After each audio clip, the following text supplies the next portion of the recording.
ടൂർണമെന്റിന്റെ അവസാനത്തെ പരിപാടിയായിരുന്നു. ടോവിനോയ്ക്ക് നമ്മളോട് പറയാറുണ്ട്.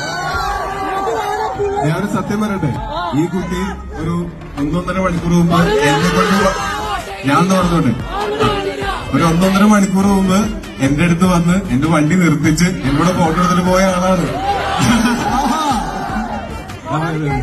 അതേതായാലും മെയ് 3-ാം തീയതി എന്നൊരു ദിവസം ഒരാളെ കയറ്റിവിടെ பார்த்து நின்னு பேசவில்ல, காத்து நின்னு கொடுத்ததில்ல, நீயும் வந்து பார்த்ததால பனியும் பத்திக்குச்சே. கண் மறைச்சு போற புள்ள முன்னழைச்சது யாரும் இல்ல.